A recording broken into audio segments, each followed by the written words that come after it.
Again, welcome. The impact of COVID-19 on the African American community, the facts and fiction. My name is Jennifer Willis. I am the first Vice President of Programs for the National Coalition of 100 Black Women, Sacramento Chapter. And it is my pleasure to invite you and share with you our wonderful presentation tonight. I'd like to do a little bit of housekeeping. First of all, let everyone know that I will be putting everyone on mute except for the speakers. Again, we are recording this particular event, and the recording will be available on our YouTube channel, SAC-NCBW. If you have questions that are not answered, we would love for you to feel free to type them into the chat. And at the end of the presentation, Dr. Gates will let her know what the questions are, and she'll be able to respond to them. Let's see, any other thing? Okay, so that's it. Let me start by introducing our president, Dr. Elizabeth Sherrill Davis. Take it away. Thank you, Jennifer. And good evening, everyone. Sending greetings from the National Coalition of 100 Black Women, Sacramento Chapter. And I am Dr. Elizabeth Sherrill Davis, president of the Sacramento Chapter of NCBW, as Jennifer stated earlier. But before we begin the presentation, I'd like to provide just some history regarding NCBW. We are one of 62 chapters in 25 states, which includes the District of Columbia. We have well over 3,000 members working collectively in the community to provide advocacy in the areas of economic empowerment, education, and health. NCBW Sacramento Chapter, we were chartered on November the 10th, 2001. And we comprise of professional African American women. We are dedicated to strengthening the African American community. And some of our programs are economic empowerment. We have programs on financial literacy. In regards to education, some of our programs consist of the summer reading program. We have a STEAM, science, technology, engineering, arts, and math. And we also provide scholarships. We have two mentoring programs. One is our Fostering Hope, and one is the STEAM, the science, technology, engineering, and arts. Both are mentoring programs. Before I close, I wanted to share with you our NCBW's core values, which is gender equity, inclusion, respect, social justice, integrity, accountability, economic empowerment, and collaboration. For more information about our programs or to make a donation, please visit our website at ncbwsacramento.org. I want to thank you all for being here this evening. You'll be back in line? And now I'm going to turn the program over to our education chair, Dr. Adrienne Lawson. Thank you, Dr. Elizabeth. Welcome, everyone. Good evening. I have the great pleasure to introduce our speaker for this evening. Dr. Kristen Gates graduated from the George Washington School of Medicine and Health Sciences in 2011 after completing her undergraduate degree at Xavier University of Louisiana. She completed her medical residency in Connecticut, and she is board certified in family medicine. She and her husband are originally from Chicago, and she began working as an adult primary care provider for Kaiser in Elk Grove in 2018. Prior to working at Kaiser, she practiced medicine in Connecticut and served on the Connecticut Hospital Association Health Equity Advisory Council. And she also co-chaired the Diversity and Inclusion at Middlesex Hospital in Middletown, Connecticut. She is currently serving on the African American Health Disparity Strategy Team for the Kaiser South Sacramento region. She and her husband recently celebrated the birth of their first child, Renee Michelle. Congratulations, Dr. Gates, and welcome. Thank you, and thank you so much for that introduction as well. You guys let me know if you can't hear me, and we will certainly dive into this presentation. So I'm excited to be here. Definitely want to make sure that we cover a lot of the topics that we've got planned for today, but leave some time so that we can really answer any questions that you guys have. So I am at your full disposal. If you guys have a question, don't feel like it's silly or that you should keep it to yourself. That is exactly what I'm here for. So hopefully by the end of this presentation, you feel leaving like you know a lot more, not just about COVID-19, but I know there's a lot of questions about the vaccination. So I'm hoping that we cover all of that this evening.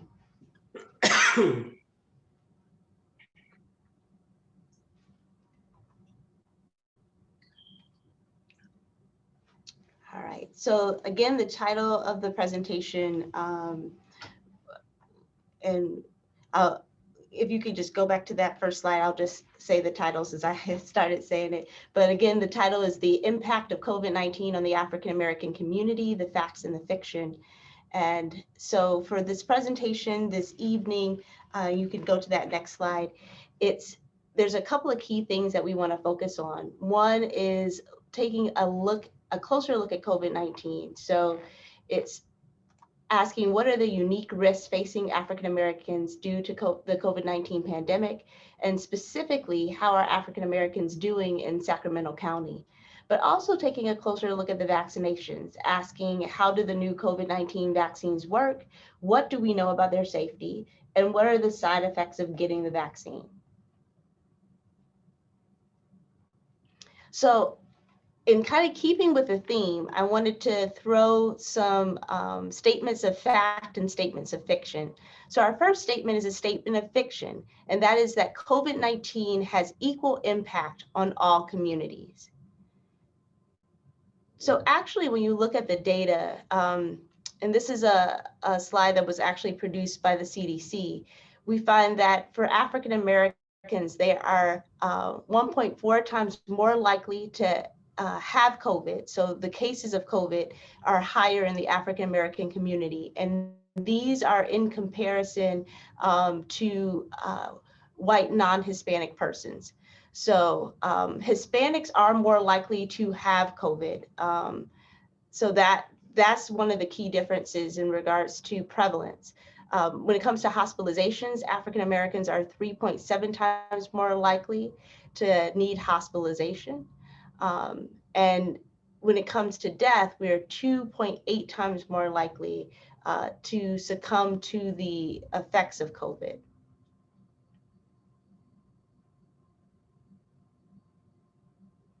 So now looking more specifically to Sacramento County.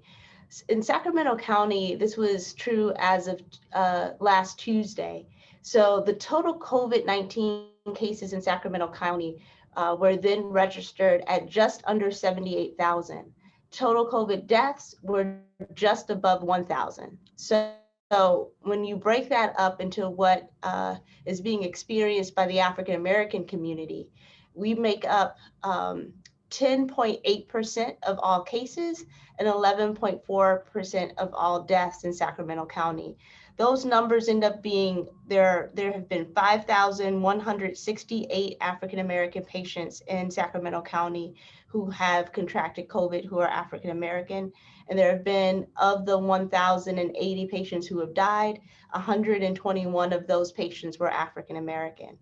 So these statistics actually bear out somewhat better than the national statistics. So according to the US Census Bureau, 10.9% of the population in Sacramento County is African American. So you see that the cases and the deaths are somewhat close to that percentage.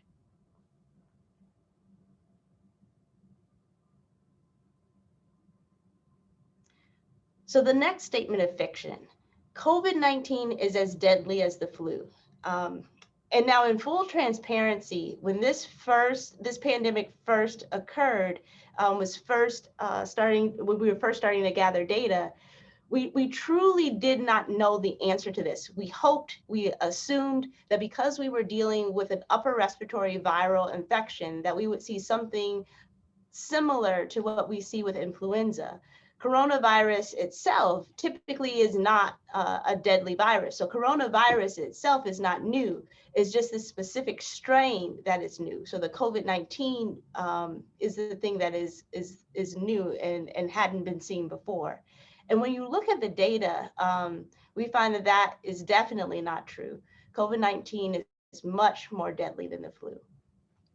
Next slide. So when we see here, oh, can you go to that one slide before this one?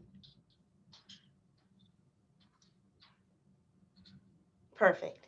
So COVID-19 is at least 10 times more deadly than the flu. So what we found statistically is that 0.1% or less of people who contract influenza actually die from that infection.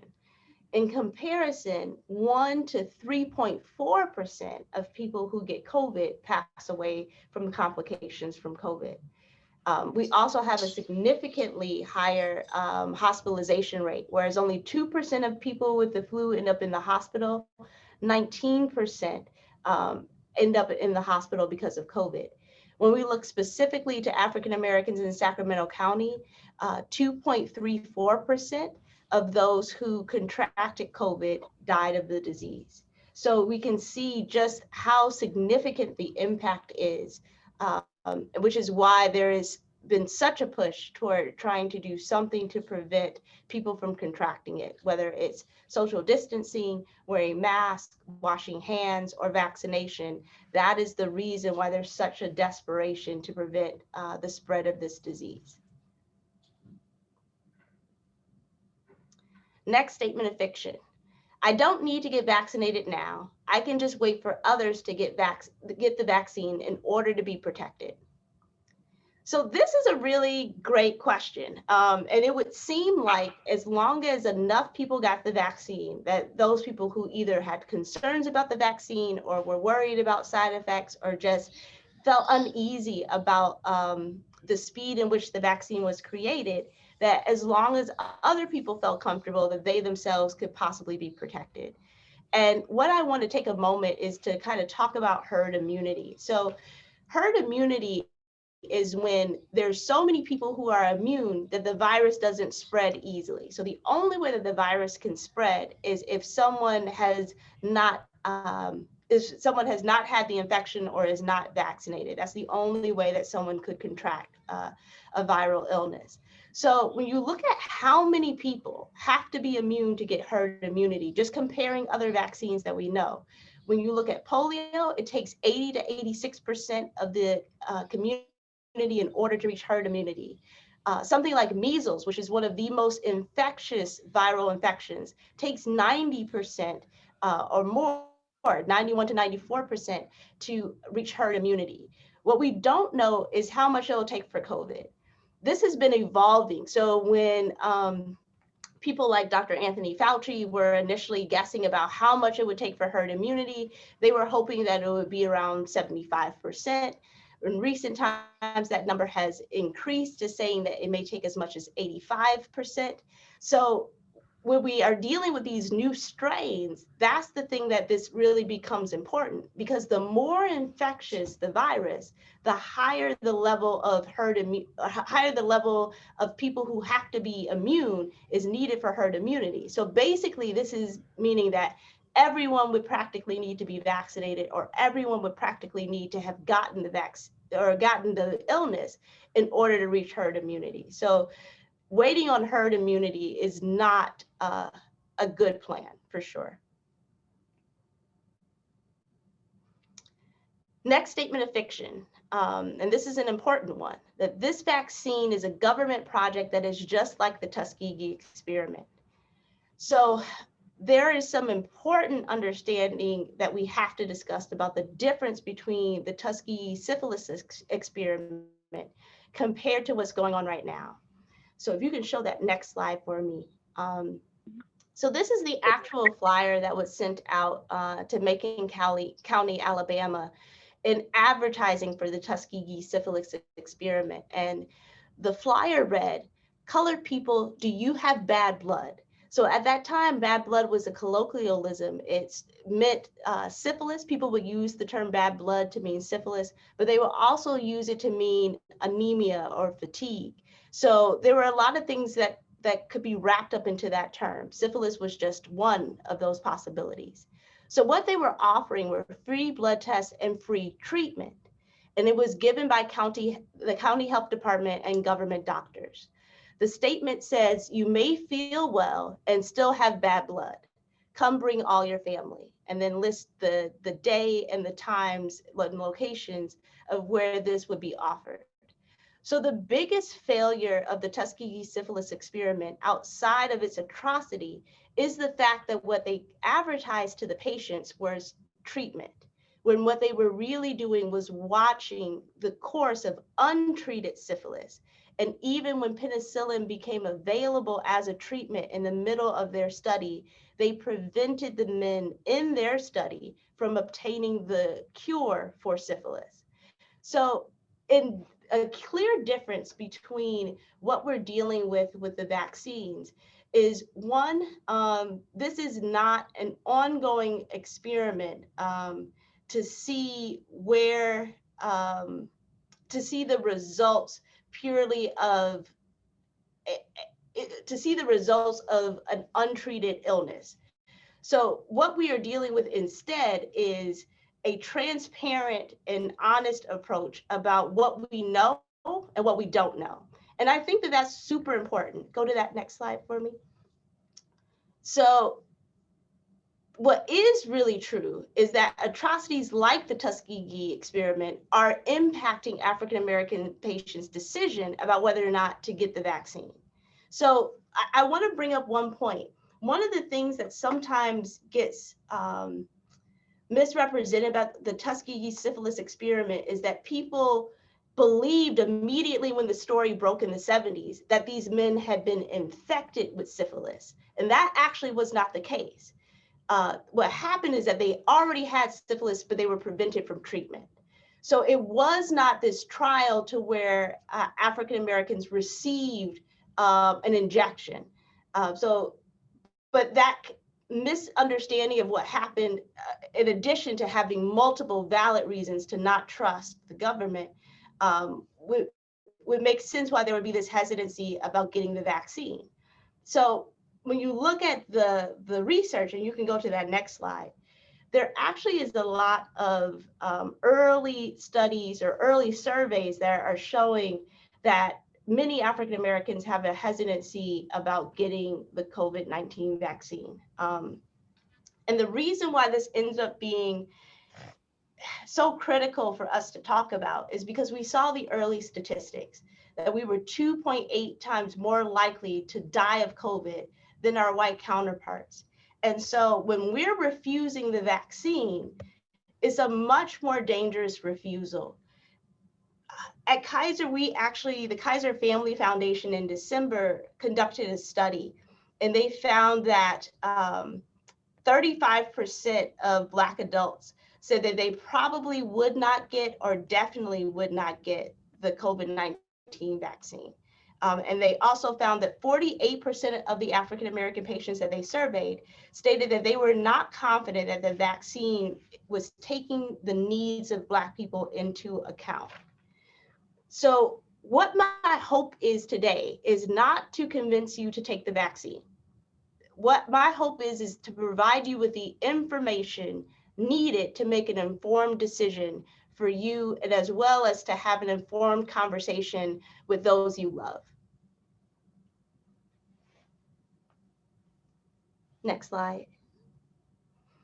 So in order to do that, we have to really understand these two vaccines. So I want to take a closer look at the Pfizer and the Mrna vaccines. These are the two COVID vaccines that are currently available. Next slide. So the next statement of fiction. the steps of the normal clinical trial process were skipped to accelerate the production of these COVID-19 vaccines. And this is really important for us to talk about. So the steps actually were not skipped, but they were accelerated. So what normally happens when you're talking about a vaccine trial is that you start with your preclinical trials, and you get enough money in order to investigate phase 1. If phase 1 is successful, then you can apply to have additional funding or have investors give you money to continue to do phase 2. Again, similarly, you have to show success before you get funding to do phase 3.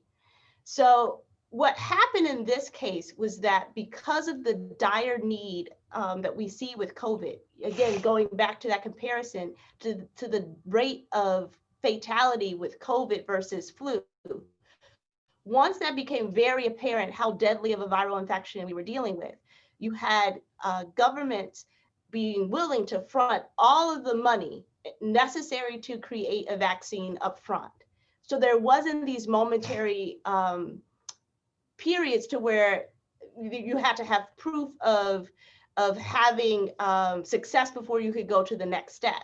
That doesn't mean that there wasn't evaluation at each step. So the easiest way that we sometimes explain it is, you know how for to build a new home normally will take months, but you'll see these extreme makeover home shows to where they'll build an entire house in only a few days. And the reason is because they have increased personnel and increased resources. And that is essentially what happened with our vaccine trial. Next slide. So the next statement of fiction, these vaccines weren't studied in Black patients. So if we actually look at the data here, and you can go to that next slide. So Pfizer had over 40,000 people enrolled. Of that 40,000, 10% approximately were African American. When you look at Moderna, they had about similar ratio, over 25,000 people enrolled in their study, and again, about 10% African American.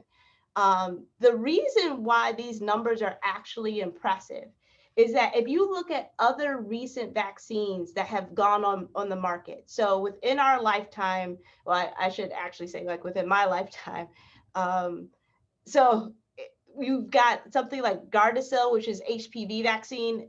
I distinctly remember that coming out during my teenage years. So Gardasil was studied in only 15,000 patients. You have Shingrix. A lot of people will ask me about that. That is the newer Shingles vaccine. That was studied in just a little over 29,000 patients. So when you're looking at something like Pfizer, who's got 40,000 people enrolled in their study, that's a really robust study. And that's one of the reasons why there are a lot of medical professionals, particularly those in infectious disease, who look at the data and truly respect the outcomes because it wasn't taken over just a small sample. And more importantly, because we have racial and ethnic diversity, as well as diversity of age, that's what also makes us feel more comfortable about the findings. Next slide. Statement of fact, there is still a lot we don't know about these vaccines, especially any detail that can only be determined with years of monitoring, like how long will this vaccine provide protection? So I want to spend a little bit of time about this particular point. The trials for Pfizer and Moderna were done this summer in June. So we have about 6 going on 7 months worth of data. So what we don't know right now is if you get the vaccine, do you just have to get it once, like the measles? So the measles, you get the measles vaccine, it provides permanent immunity. Is it something like a tetanus shot to where you need a booster every 10 years? Is it something like the flu to where you have to get the flu vaccine every year? That's the thing we don't know because we don't have the ability to have seen it with time. So the question might be, how was it that we were able to conclude that the vaccine was safe? And the reason why there is emergency approval for these 2 vaccines is based on one simple statement.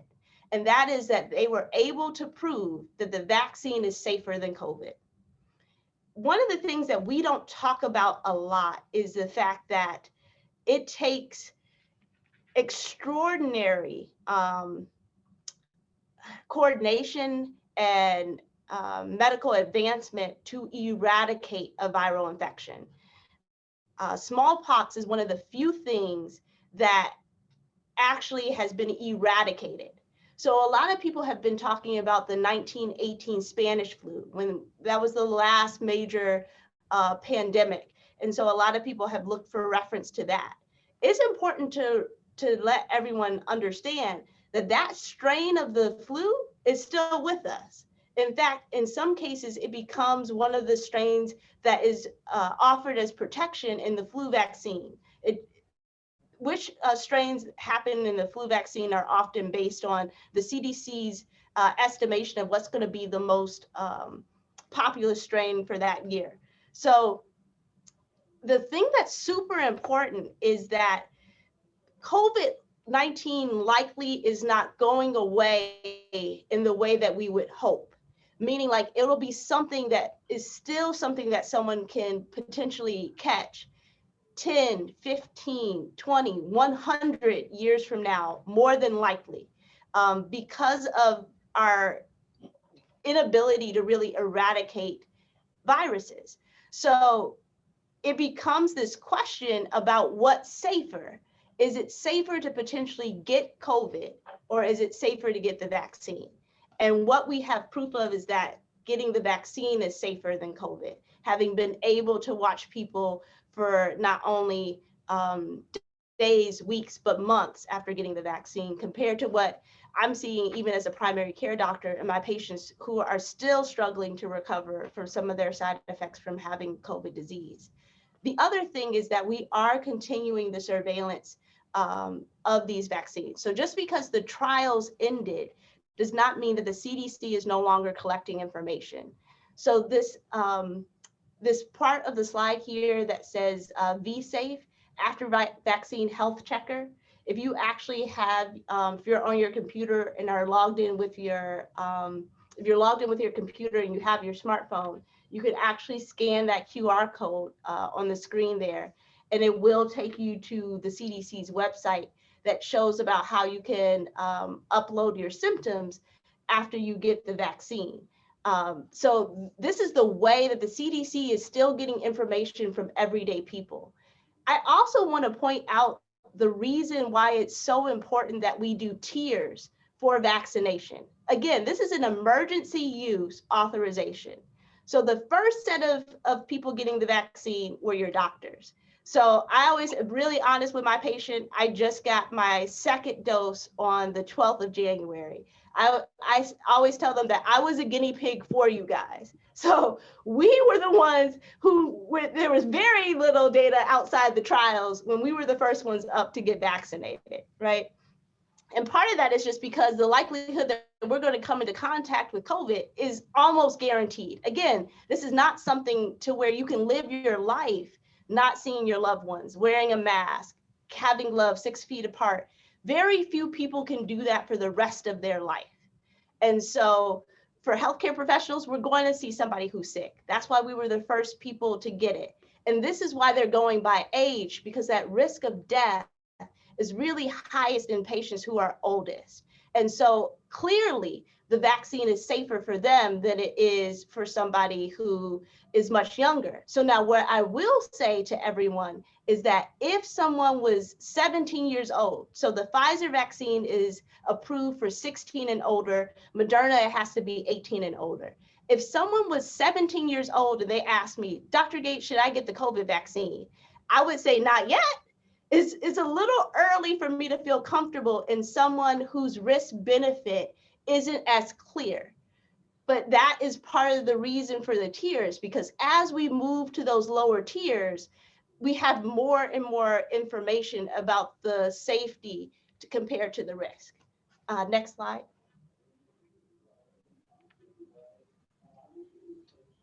So statement of fact, the method used in the Mrna and Pfizer COVID-19 vaccines is not found in other vaccines. This is true.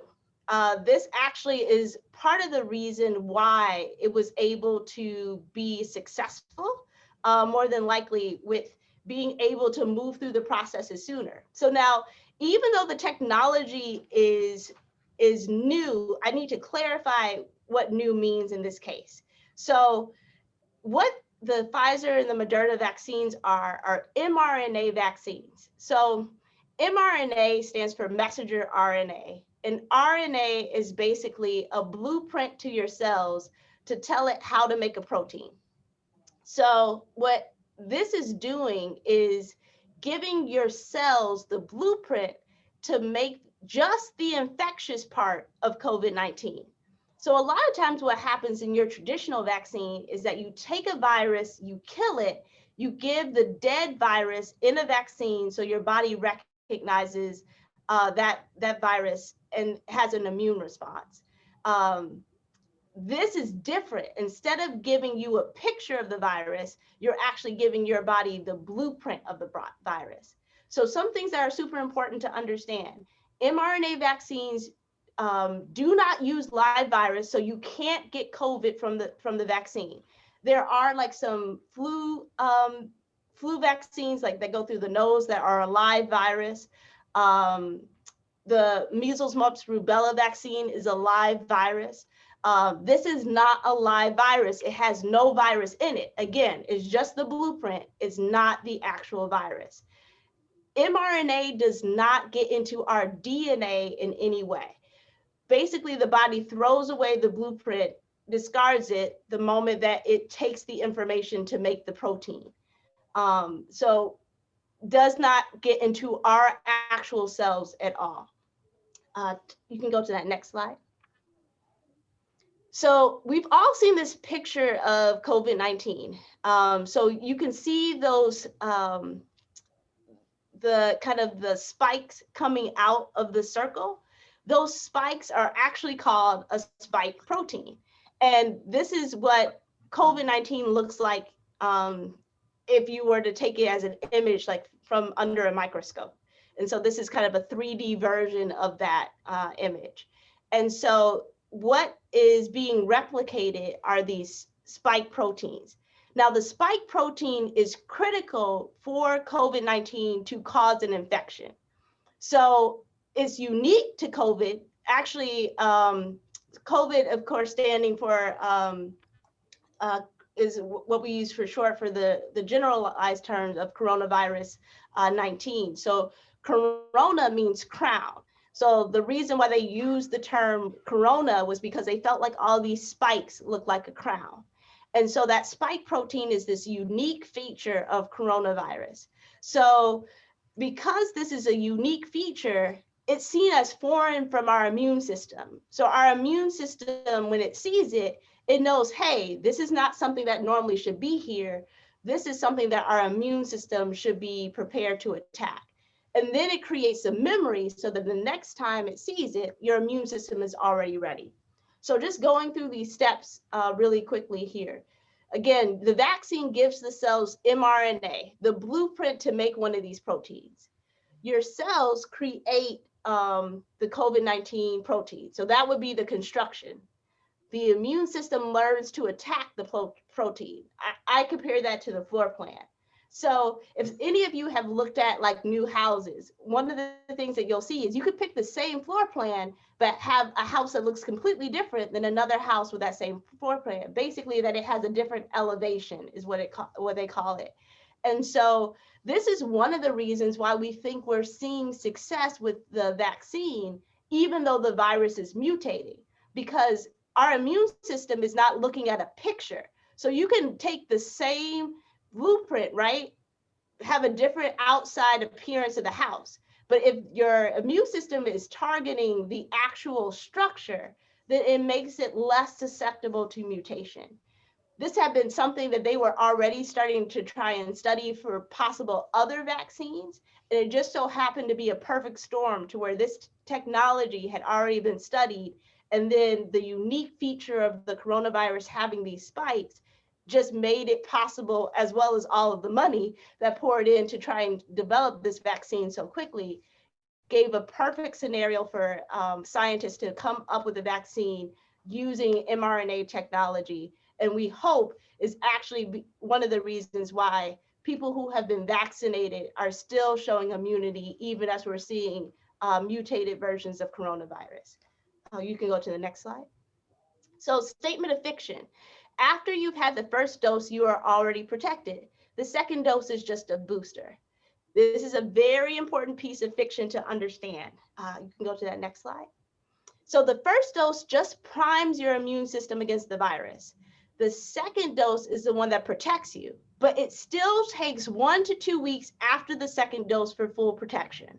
So when you hear these stories about there was a nurse or a doctor who got COVID in between their first and second dose, that's not surprising because they're not protected. There's no protection until at least 1 to 2 weeks after the second dose.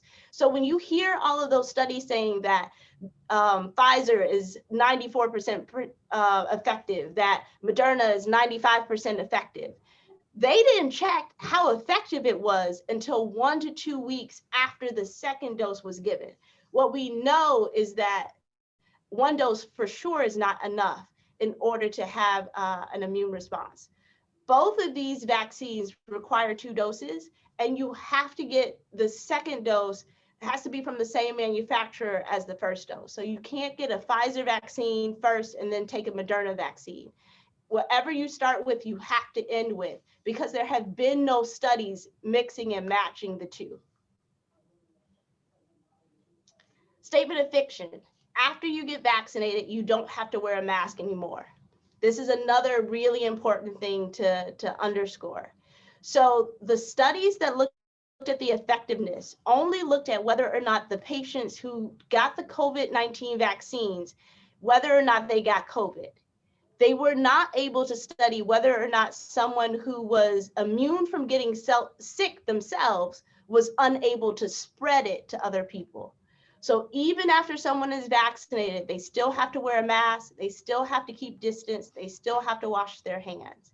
So that is the part that we don't know, is whether or not the vaccine is truly protective of others. So even though many of us here at my office have been vaccinated, nothing has changed with how we operate in the office. We still wear masks, we still stay 6 feet apart, we still are frequently washing our hands, although that's pretty standard in medicine. But all of those different things happening because of COVID, they stay exactly the same. What getting the vaccine has done for me is it's lessened the likelihood that I myself can get sick from COVID. Next slide. So statement of fiction. Getting a COVID vaccine is just like getting a flu shot. This is definitely not true. And I made the mistake of believing this. So the COVID-19 vaccine is, you know how people will say that they got sick after they got the flu shot? You will get sick after getting a COVID-19 vaccine, especially if you don't prepare. So it causes, for some people, a tremendous amount of pain at the site of the injection. And all of these things last about 2 to 3 days. So it's not horrible, but it can catch you off guard if you weren't expecting it. So it'll be pain, swelling where the injection was. A lot of people will have fever. And now this is somewhat unique. I don't typically see patients have high fevers after a vaccination, but there have been some of our staff that have been out with 102 fevers after getting the COVID-19 vaccine, particularly after the second dose. Because remember, the first one just primed your immune system. Your immune system really is responding to the second one. And that's what most people are seeing. So they'll have fever, they'll have chills. There's a lot of fatigue. Headache is super common. For some of us, we've had like some GI symptoms, mostly nausea. I haven't heard of anyone really vomiting. Nausea has been more common. But you really want to make sure that you don't walk into the vaccine not having taken care of your immune system. You can go to that next slide.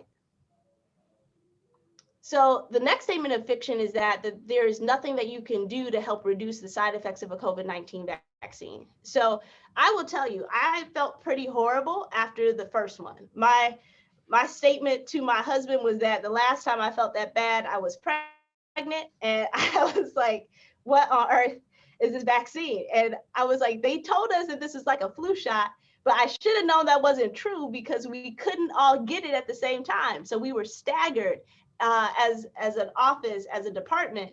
You couldn't have everyone in one department get it on the same day. And that is because you need people to still be able to go to work and take care of patients. We can't all be sick at the same time.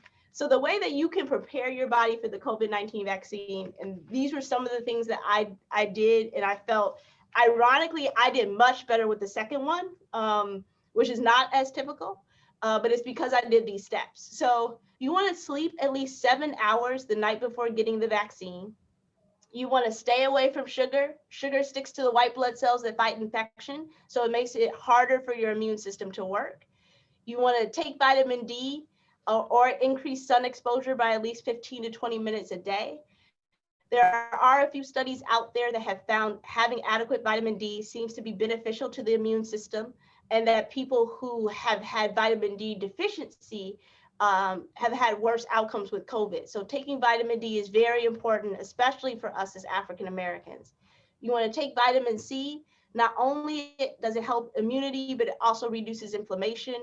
And you want to take zinc and echinacea, because there are some studies that, again, that they tend to help the immune system, especially when you have them early. So what I did was I slept at least 7 hours the night before, which is a lot for me because I normally stay up really late, but not this time. For sure, I got my 7 hours of sleep.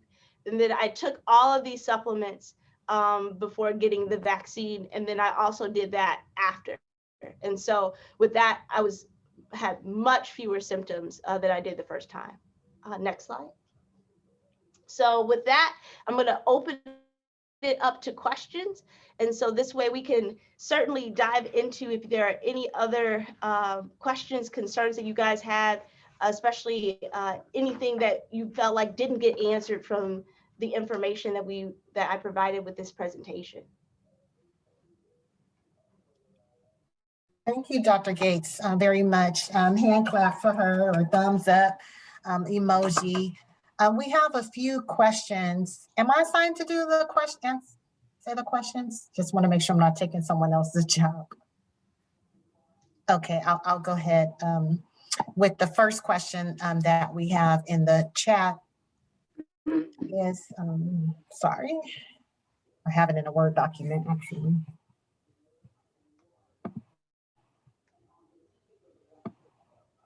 So the first question is from, I think it's Gary. How come it's taking so long to get vaccinated as a patient? So one of the things is the need for supply, right? So this is one of the few situations to where every single person is needing a vaccine at once. That is certainly a big component of it. The other is the fact that it takes 2 doses. So you cannot vaccinate someone without guaranteeing that you can also provide them with a second dose.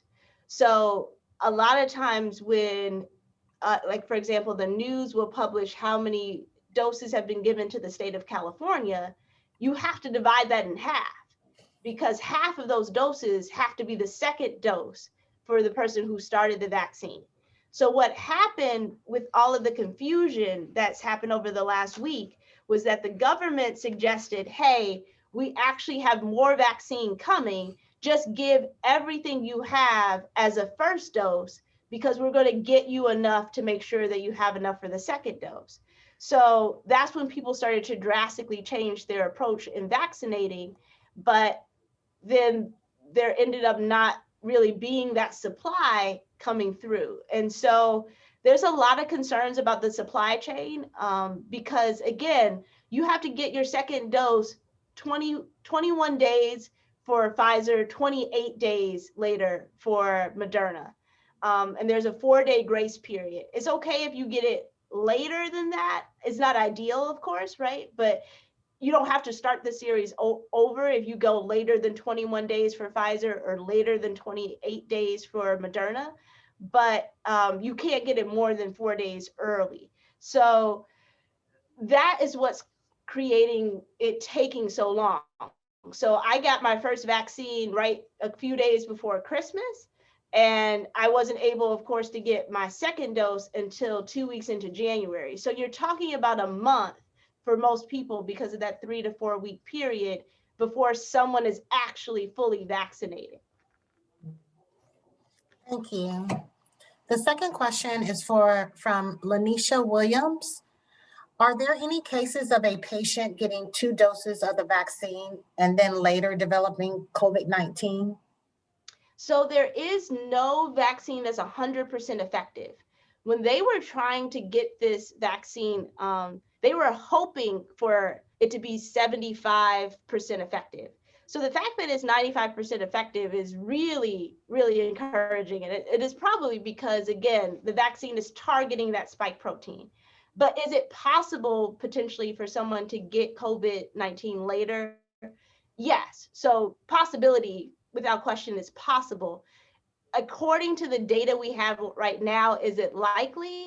Is less likely. But again, you got to remember, it doesn't have full effectiveness. It doesn't reach that 95% level until 1 to 2 weeks after you've gotten that second dose. So, we're essentially talking easily 6 weeks from your first dose before you can truly say that you've got full protection, at least full protection that the vaccine can offer. Thank you. The next question is from Sharon Saffold. When can a person who has tested positive for COVID-19 receive the vaccine? So that's a great question.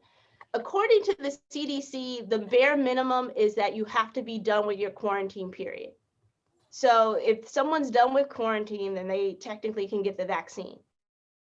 When I'm talking to my patients, I want them pretty much back at their baseline before getting the vaccine, because someone who has had COVID is pretty well accepted in medical literature from the studies that we have, that person has about a 90-day protection from getting COVID again.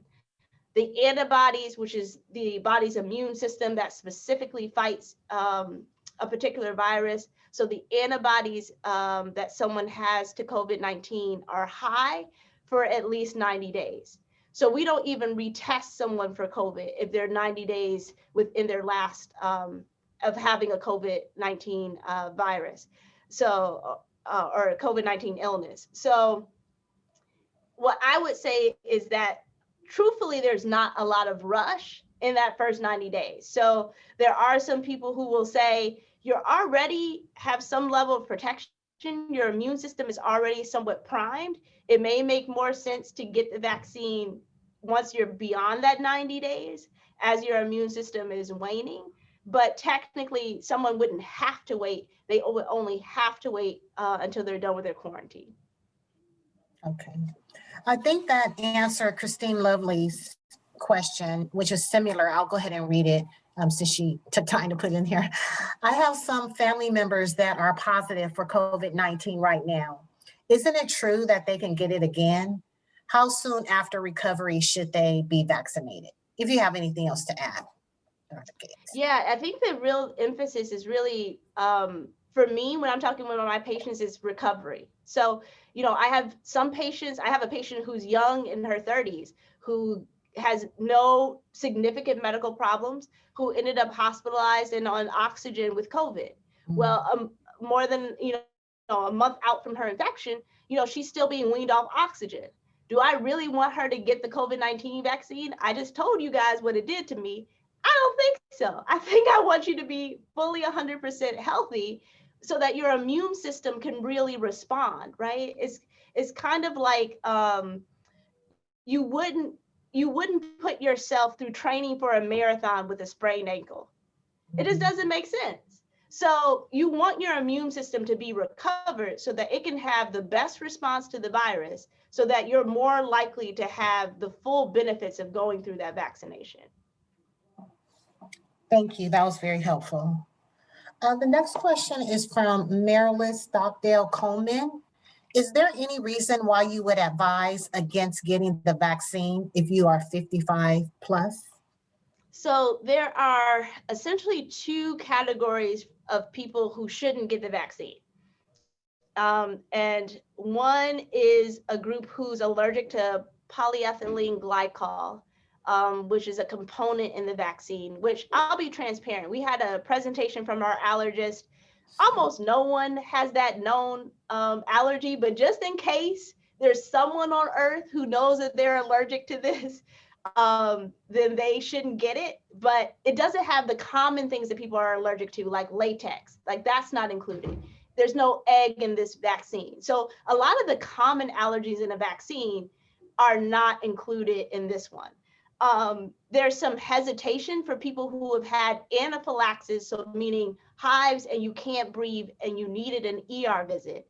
Someone who has that kind of reaction to any injectable medication, they technically can still get the COVID-19 vaccine, but they have to be monitored for 30 minutes after the vaccine rather than the standard 15 minutes. So that's the other thing about this vaccine. It's a more involved process. You can't just get it through a drive-through and be gone. You have to get it and sit there for 15 minutes being observed. And technically, where it's being given needs to be able to get you to medical attention should you have an allergic reaction. So the biggest group of people who can't get the second dose are people who had a reaction to the first dose. But outside of that, if you're being, realistic, because there's not even an allergy test for polyethylene glycol. So to just put it in perspective, like there's no way that someone who doesn't know that they're allergic to that, hasn't had an experience, they really don't need to be tested to see if they are allergic.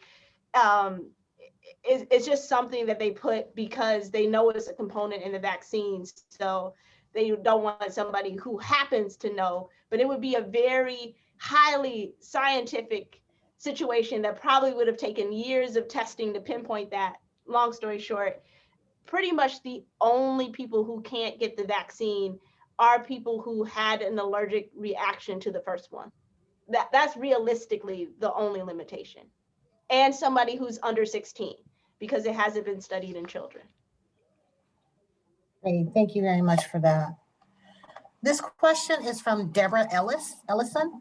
What are the side effects that have been reported from others who have gotten the vaccine? So a lot what I was saying before, fever. There are a couple of people who have had cough, which is surprising. But again, these normally don't last more than 72 hours. If they do, what we're told and instructed as providers is to be tested for COVID if we're really dealing with something that's lasting more than 48 to 72 hours. But just to repeat what I said earlier, it's fever, it's a lot of soreness at the injection site. So it feels worse than a tetanus shot. There's a lot of soreness in the arm. There could be some swelling where the injection was feeling fatigued, headache. Like I said, nausea is something anecdotally that a lot of people have said, my fellow colleagues. Some people have had body aches. So basically, a lot of the symptoms that people describe with the flu, people often have had with this vaccine. Gotcha. I have a follow-up question to that. I recently had the shingles vaccine, I think back in October, and my arm was very sore. So are you saying it's similar to that? What would you recommend, an ice pack or aspirin? So ice would be great. We like Tylenol just because it just tends to have less medical risk. There are some people who just can't have anti-inflammatory, so Tylenol is just a little bit safer as a universal statement to make to everyone. Using both of those would be appropriate. I would put money that the COVID vaccine hurts more than the shingles vaccine. So normally tetanus, because again, tetanus causes muscle spasm. So like that's what the tetanus infection causes. So normally the worst arm pain is with a tetanus vaccine. And since I just had my daughter, you have to get a tetanus booster when you're pregnant. So I just got tetanus. So I can tell you guys, this is significantly worse than the tetanus vaccine. So, and the tetanus vaccine is normally considered the worst for arm pain. So Yes, this arm pain is much worse. But to your point, this is a different point that's important. You can't have another vaccine within 14 days of when you're scheduled to get a COVID vaccine. So you couldn't get a flu shot the day before and then get COVID.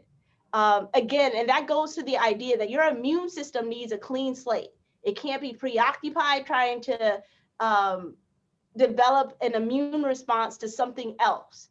It needs to have its full attention on trying to respond to this vaccine.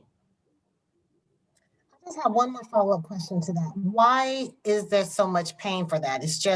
That's just the way all booster shots are, or is it the level of the vaccine in it, or I mean, what is it? What causes that pain?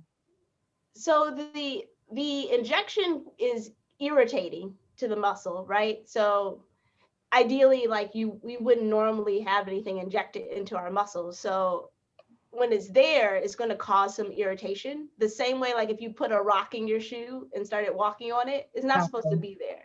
So for some, that causes greater inflammation than others. So you got to look also at what the virus does, right? And so I usually think that the more severe the illness, then the more potent the side effects to that particular vaccine. And that's just purely anecdotal, but again, like how hard is your immune system going to have to work to respond? And so when I'm telling you that it's at least 10 times more deadly than the flu.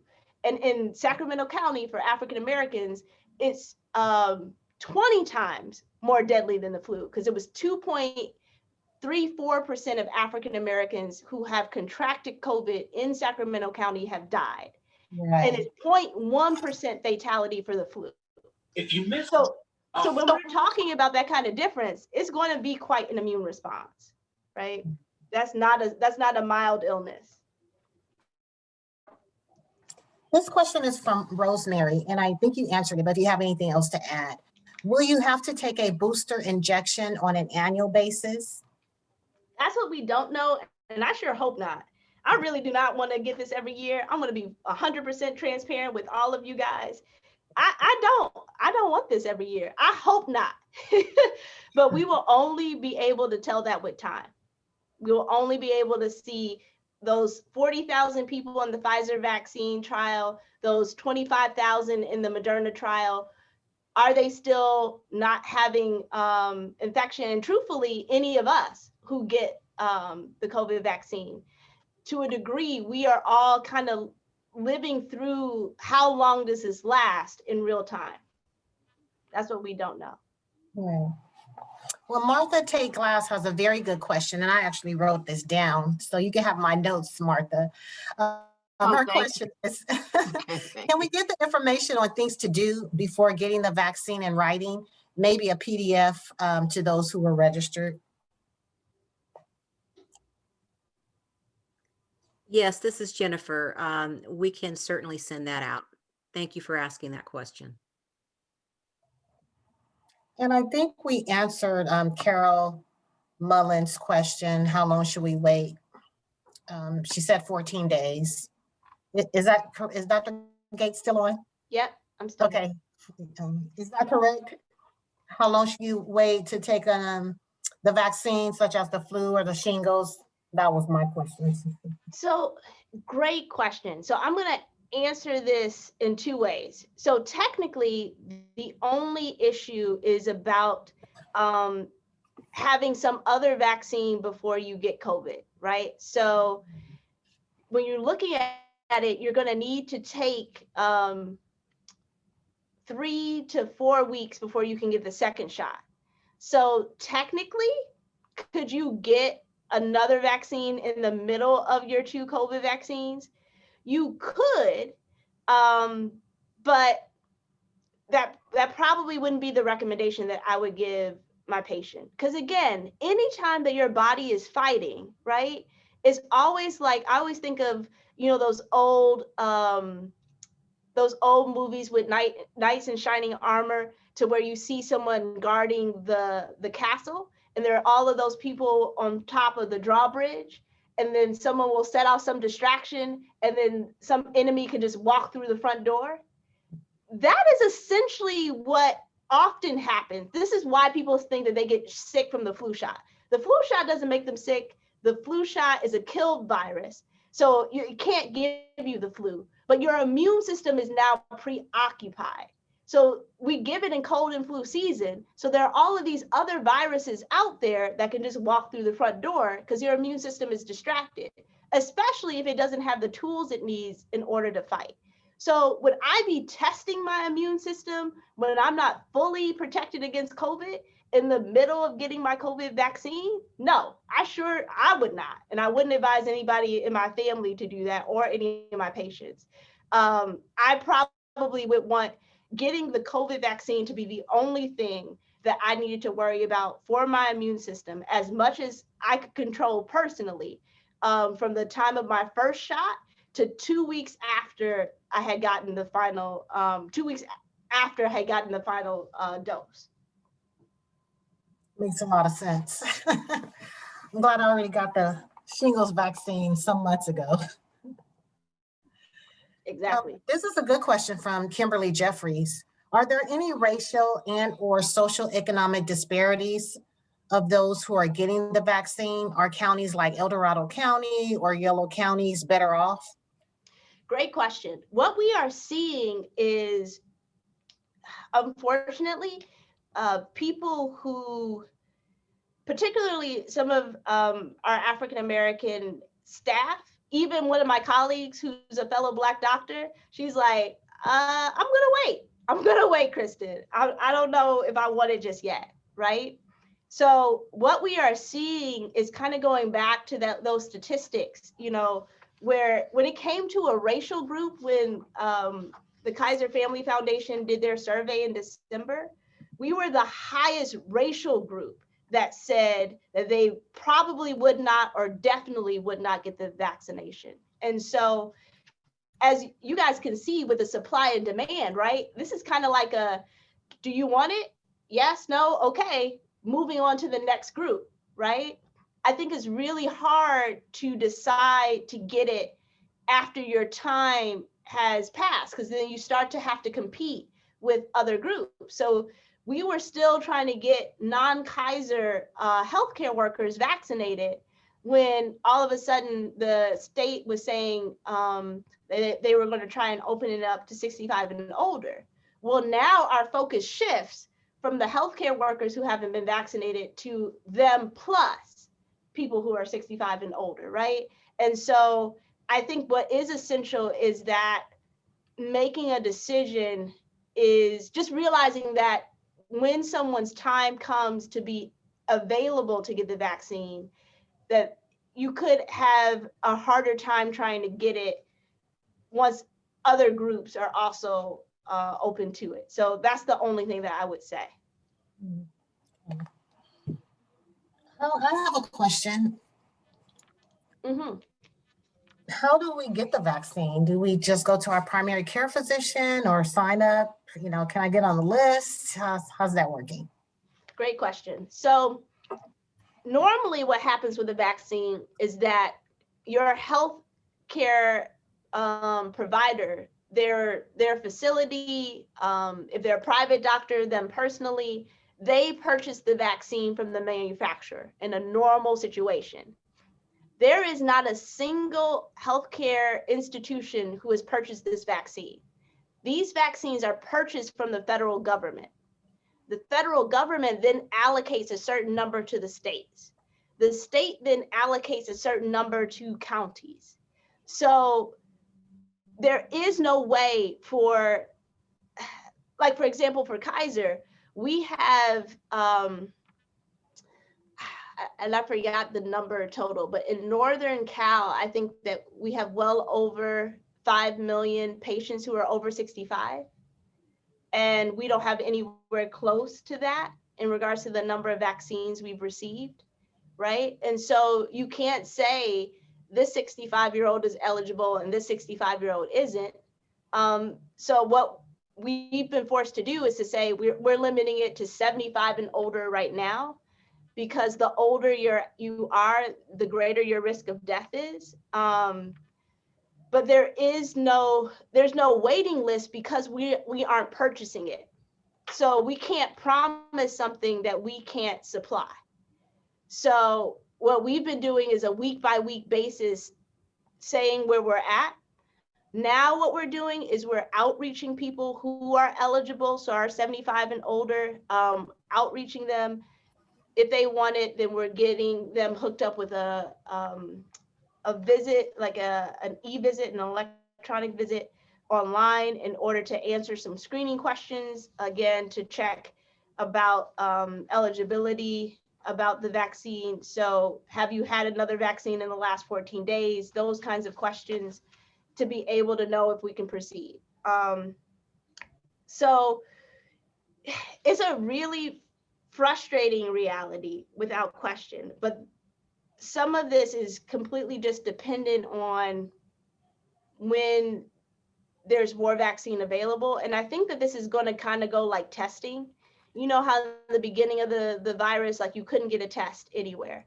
When I was here in July, I was joking with my patients that I felt like I was trying to book like Beyonce tickets. Like I felt like COVID tests, like I would be in the system and right when I'm about to book it, then that test disappeared. I was like, this is absolutely crazy.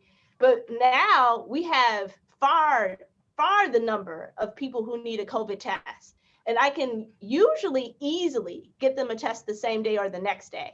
And it's because the ability and the supply of testing has increased. So the one thing that I'm optimistic about is that eventually the supply is going to increase. But there's just nobody who can honestly look you in the eye and tell you when that will be. So someone like me that's in their early 50s, I should expect to get the vaccine maybe this summer it'll be available? Can you estimate? Great question. The other limiting factor is the fact that, again, it's all depending on supply. Right now, it's been going so slow because you needed to be accountable to have enough to give somebody both doses, right? And so if there's enough supply to where you can just give everybody a first dose and worry about the second dose later, then people are going to be able to move faster. So it also depends on if they introduce another vaccine on the market, right? So Pfizer can only make so many, Moderna can only make so many. So the more vaccines that are approved, then that also impacts the supply chain. That's the part that we don't know. But is it reasonable to think that it's going to be sometime in the summer, knowing how many 65 and older that we have, and what that's going to take?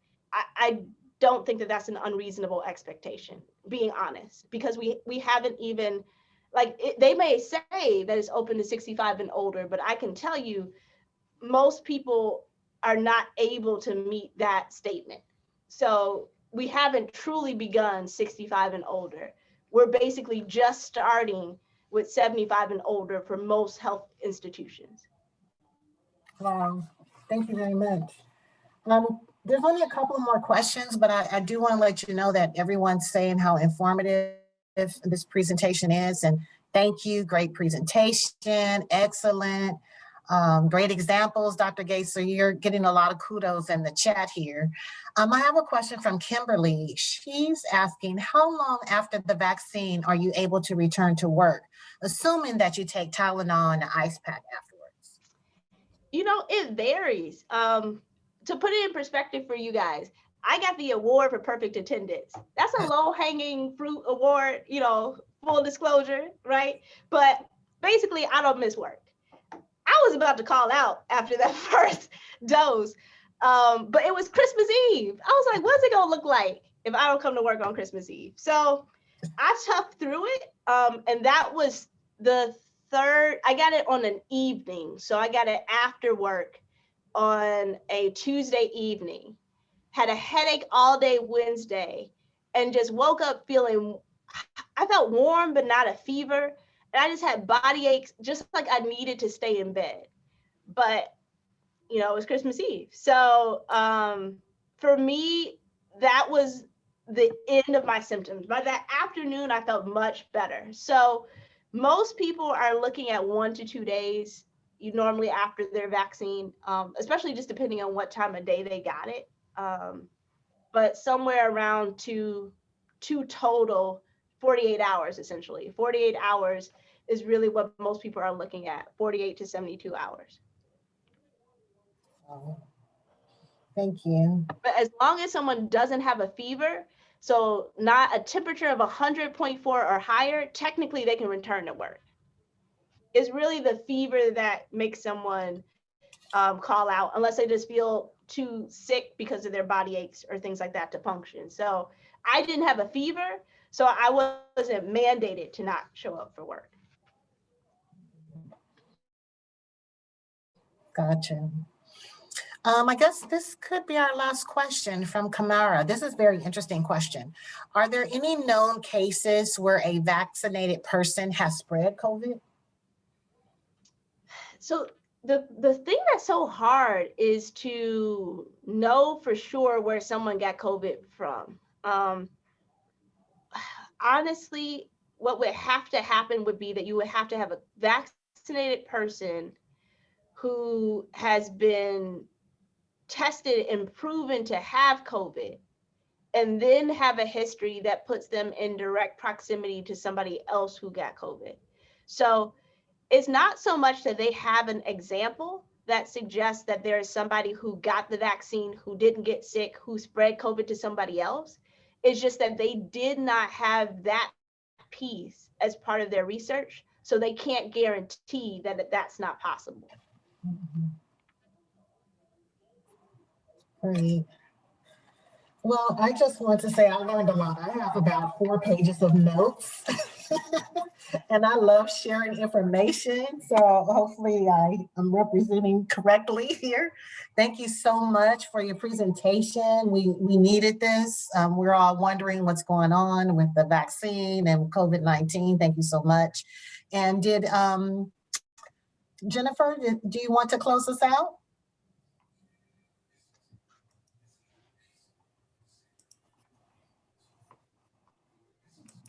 Or are we good? Anyone else have any more questions? We just want to say thank you so much, very much for coming today. And I'm sure other people are going to reach out to you, say, oh, you need to speak over here, over there. We need more people spreading this information. Information is power. So thank you so much. And good night, everyone. Thank you for attending today. We appreciate you. Dr. Gates, thank you so much. Everybody, thanks for coming. Check back in with us later for more. Take care. Bye, folks. Stop recording.